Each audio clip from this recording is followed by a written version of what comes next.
Here's your Giselle Auto News update for September 27th.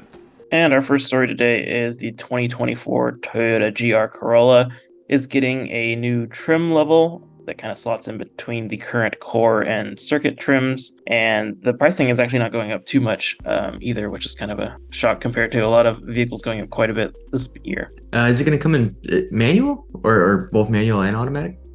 All the GR Corollas are manual only. Oh, okay. It looks pretty fun to drive. Does seem like a pretty hefty price tag. Maybe it's not too much more, but it seems like a decent. Yeah, I think they're starting in like the high 30s. But you get about 300 horsepower and all-wheel drive. Yeah. So, and Nissan is updating the 2024 Sentra with some new technology, some updated styling, and improved fuel economy, while trying to keep the price pretty low, starting at around 21,000. Yeah, it's pretty cool to see a new vehicle that's very reasonably priced on the market, with interior that looks like very refined. Even it kind of reminds me It does, yeah. some of the Mercedes that I've seen.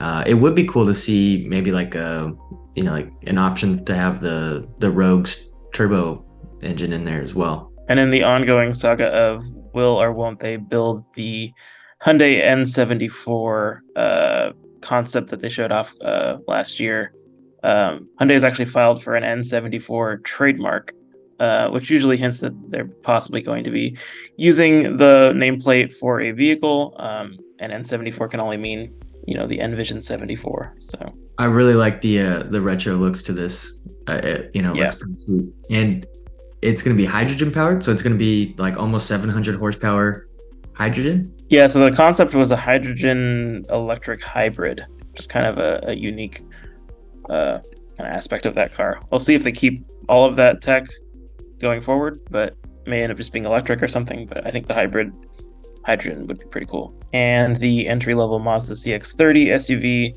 is going to be costing a little bit more than last year, but you are getting some extra stuff now, including standard all-wheel drive and a few other features. This bumps it up closer to like the BMW X1, doesn't it? Yeah, especially on the higher trim levels, you're pretty close to BMW and the Audi Q3. Yeah, I think they may have pushed it a little too high maybe on some of those. My only real gripe with these though is that I have a family member who's got one, and they're fairly cramped inside. So they're surprisingly snug on the interior of these, judging by when you've seen one drive. It looks like it'd be a little bit more spacious, but it's a tighter kind of cockpit feel to them.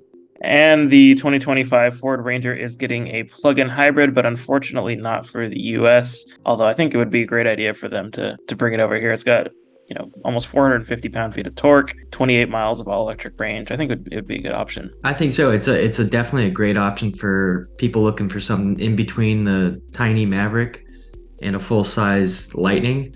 It's a great option for anybody who does a lot of city or town driving, and with something like the like the onboard power generator it's got, if you've got like inflatable power paddle boards or anything that you're trying to inflate, that kind of stuff is kind of what I would see this car being a really good fit for. Yeah, I really hope that they bring this over here, because I think that would make a good addition to the Lightning and the Maverick. And Volvo will be one of the first automakers to completely end production of diesel engines in its vehicles, and it's planning on even discontinuing gas engines as well by the year 2030. I'm pretty bummed about this, to be honest. I wish that we wouldn't be dropping the gas or diesel engines, especially in these smaller cars, too soon. It just seems like we're making the shift to all electric a little bit too soon. Here in our home state of California, it's like we're the very heavy push to go all electric. However, our grid really can't handle that yet. So I wish we would slow down on this, to be honest. Yeah, we'll see, I guess, how this ends up going over the next several years. But I think in Volvo's terms, I think it's just a market thing of, they sell their electric vehicles, do well for them. So I think they're just trying to continue to push in that direction, even faster than it's going to be required with Polestar and things like that. Thank you so much for watching. Make sure to click on the link down in the description to see what Giselle can do for you with a free demo.